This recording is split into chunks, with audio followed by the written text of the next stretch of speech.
Okay, let's be honest, guys. When was the last time you washed your pants? Just think about it.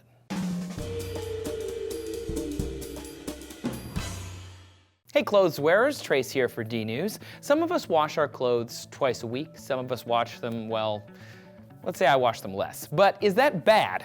What health risk could there possibly be from wearing a t-shirt for the 20th time? It's fine. Well, human skin sheds around 500 million skin cells a day. Add in all the dirt, sweat, and oil that builds up on our skin, and you've got yourself a hotbed for bacteria to breed and multiply. But not all of these are bad. In fact, normal human skin is covered in hundreds of microbes. It's called a microbiome, including bacteria that may help protect you from diseases.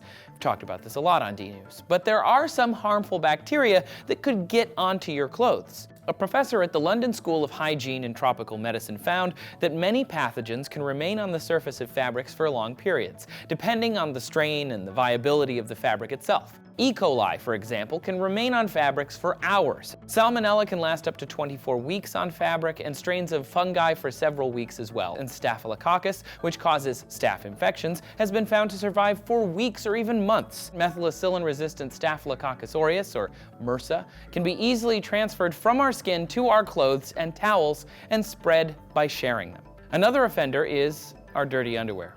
The average undergarment harbors 1/10 of a gram of fecal matter, which can carry a number of viruses and bacteria such as hepatitis A, norovirus, salmonella, and E. coli. I'm sure you're starting the washing machine right now, and maybe you should, because according to the London School of Hygiene and Tropical Medicine again, bacteria begin to multiply the longer you wear your clothes without washing them.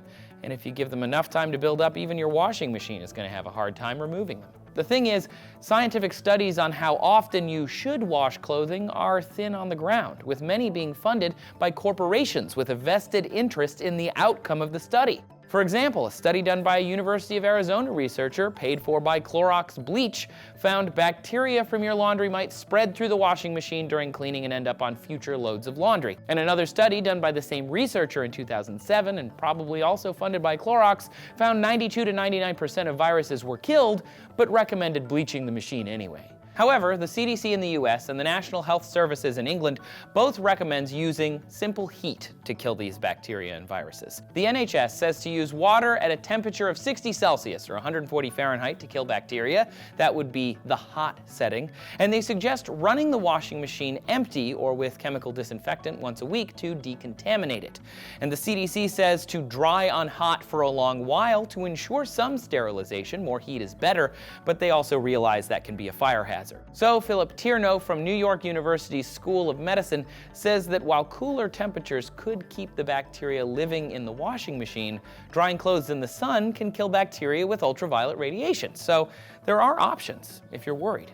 Although there could be a risk of infection with dirty laundry in your home, the International Scientific Forum on Home Hygiene says that the risks are probably less than if you touch a solid surface, a food, or have direct contact with someone else's skin. This is because pathogens can survive better on hard surfaces than on fabric, and because while we constantly touch the same hard surfaces, like door handles, we don't usually touch each other's clothing. Still, if you can't remember the last time your t-shirt saw the inside of a washing machine, maybe it's time to get on that. Do you guys have a science question about stuff around your house? Let us know in the comments. Make sure you subscribe for more D-News, and check out this video about why we even smell in the first place, because where else are your clothes gonna get that stank?